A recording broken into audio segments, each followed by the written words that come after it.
Plus TV, safety for all. اسلامی تعلیمات سے دوری سب سے پہلا سبب ہے۔ اسلام نے عورت کی طرف نظر اٹھا کر دیکھنے کو منع کیا۔ اس کو ہاتھ لگانا دور کی بات ہے، اجنبی کے ساتھ ملنا، مصافحہ کرنا، اس سے بات چیت کرنا، یہ تو ساری دور کی باتیں ہیں۔ دور سے نگاہ اٹھا کر دیکھنے کو بھی حرام قرار دیا گیا، کہا کہ نگاہیں نیچی رکھو۔ یہ اسلامی تعلیمات ہے، اسلامی تعلیمات کو نظر انداز کر دیا جا رہا ہے۔ اسلامی تعلیمات کو جہاں کہیں بھی نظر انداز کیا گیا، چونکہ اسلام یہ اللہ تبارک و تعالیٰ کا دین ہے، جو کہ ایک آفاقی دین ہے، ساری دنیا کے لیے اللہ تبارک و تعالیٰ نے اسلام کو نظام حیات بنا کر بھیجا ہے۔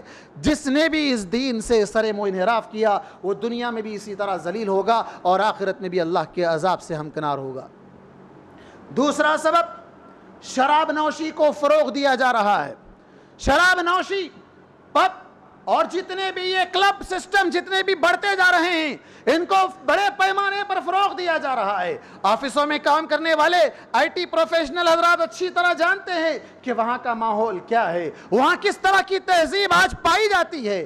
یہ سارے ام الخبائث ہیں۔ شراب کو اللہ کے رسول صلی اللہ علیہ وسلم نے ام الخبائث کہا، لیکن افسوس کی بات ہے کہ آج ہر چوراستے پر آپ کو شراب کی دکان نظر آئے گی۔ یہ شراب کی اور نشے کی چیزوں کو فروغ دیا جا رہا ہے، جس میں انسان نشے میں آنے کے بعد جو بھی حرکت کر رہا ہے اسے اپنے لیے جائز سمجھ رہا ہے، جبکہ وہ سب سے بڑی غلطی کا ارتکاب کر رہا ہے۔ تیسری چیز حرام خوری ہے، حرام کھانا ہے۔ انسان حرام بہت کھا رہا ہے، ناجائز مال ہڑپ رہا ہے اور سود کھا رہا ہے، رشوت کھا رہا ہے اور خنزیر کا گوشت کھا رہا ہے۔ یہ سارے حرام چیزیں جب جسم کے اندر داخل ہوگی اور اس کے خون میں جب حرام مل جائے گا تو اسے حلال و حرام کی تمیز نہیں رہے گی، رشتوں کا احترام نہیں رہے گا، اسے ماں اور اپنی بیوی میں فرق نظر نہیں آئے گا، وہ درندہ ہو جائے گا۔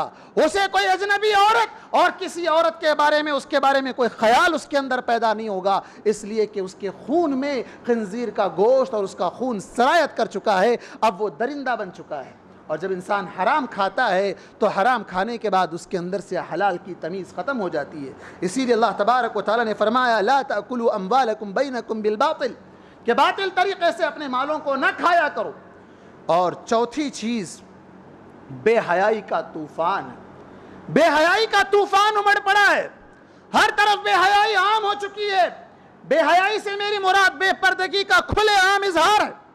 خواتین آج مسلم خواتین ہیں، پردہ نہیں پہننا چاہتی ہیں، حجاب نہیں کرنا چاہتی ہیں، اور ایسے ممالک ہیں جہاں مسلم خواتین حجاب کرنا چاہتی ہیں ان پر پابندی لگائی جاتی ہے۔ اس ملک میں جہاں پابندی نہیں ہے وہاں کی مسلم خواتین خود نقاب نکال کر رکھ دینا چاہتی ہیں۔ ایسا ملک ہے، اور جان لینا چاہیے کہ یہ بے پردگی صرف بے پردگی کی حد تک ہی نہیں ہے، بلکہ آج بے پردگی سے معاملہ اونچا ہوتے ہوئے ماڈرن تہذیب کا یہ لیول پہنچ چکا ہے کہ عورتیں کپڑے پہننے کے باوجود ننگی نظر آتی ہیں۔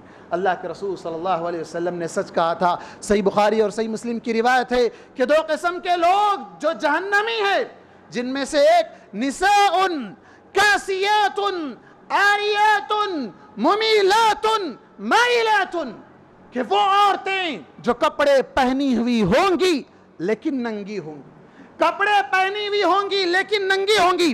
کیسے ننگی ہوں گی؟ یا تو لباس چھوٹا پہنے گی، یا ٹرانسپیرنٹ لباس پہنے گی، یا پھر ٹائٹ لباس پہنے گی جس سے اس کے سارے جسم کے اعضاء و جوارح اچھی طرح خد و خال اس کے نظر آنے لگ جائیں گے۔ تو ٹھیک ہے، یہ درندگی کے واقعات اور بڑھتے رہیں گے، یہ سفاکیت اور پھیلتی رہے گی، تمہاری بیٹیوں کو اسی طرح جلایا جاتا رہے گا۔ اسلام نے لباس دیا ہے، اسلام نے حجاب دیا ہے، اس حجاب کو اپناؤ، اس لباس کو اپناؤ، یہ درندگی کے واقعات ختم ہو جائیں گے، یہ سفاکیت و بربریت مٹ جائے گی۔ اور عورتیں آج بے پردگی کی علاوہ خوشبو لگا کر باہر نکلتی ہیں۔ اللہ کے رسول صلی اللہ علیہ وسلم فرمایا ایما امرأة استأثرت فمرت على قوم ليجدوا ريحها فهي زانية۔ صحیح مسلم کی روایت ہے کہ کوئی بھی عورت جو عطر لگاتی ہے، اسپرے یوز کرتی ہے، خوشبو لگاتی ہے، لوگوں کے سامنے سے گزرتی ہے تاکہ اس کی خوشبو کو محسوس کریں، وہ زانی عورت ہے، وہ بدکار عورت ہے۔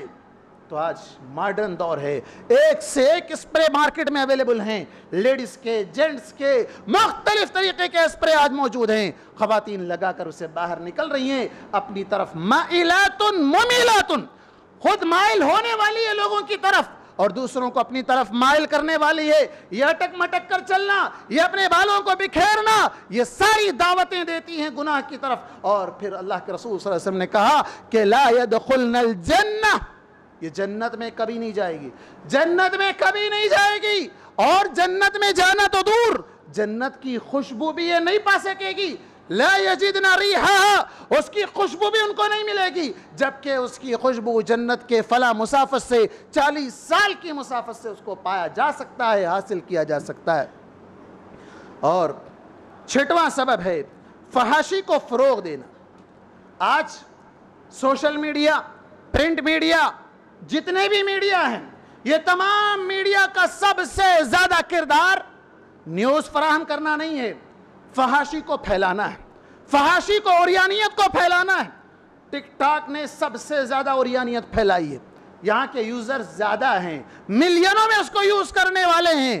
اس کے اندر کون سی ایسی خوبی ہے جو انسان کو صحت کے اعتبار سے، اس کے دین کے اعتبار سے، اس کے معاش کے اعتبار سے فائدہ پہنچانے والی ہے؟ ساری کی ساری تباہی ہے. فیس بک لے لیجئے، جتنے بھی چیزیں اس کے ساتھ لگی ہوئی ہیں، نام گنانے کا وقت نہیں ہے، سارا موبائل بھرا ہوا ہے، سارا موبائل بھرا ہوا ہے، ساری برائیوں کی آماجگاہ موبائل بنا ہوا ہے.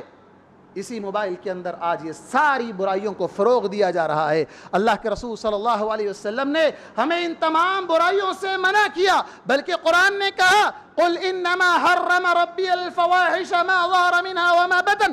اے نبی آپ کہہ دیجئے کہ میرے رب نے ہر کھلی برائی اور چھپی ہوئی برائی دونوں کو حرام کیا ہے، اور دوسرے مقام پر کہا وَلَا تَقْرَبُوا الْفَوَاحِشَ مَا ظَهَرَ مِنْهَا وَمَا بَطَنَ. فواحش کے قریب بھی مت جاؤ، چاہے وہ کھلی ہوئی ہو یا چھپ کر کی جانے والی ہو، اس کے قریب بھی نہ پھٹکا کرو. اور جو لوگ سوشل میڈیا پر بے حیائی کو فروغ دیتے ہیں، ایسے بے حیائی کے تصاویر اور بے حیائی کے فلم، اور سب سے پہلی بات تو یہ ہے کہ آج ہمارے ملک کو تباہ کرنے میں، ہمارے ملک کو اس نوبت تک پہنچانے میں، فلم انڈسٹری کا سب سے بڑا رول ہے.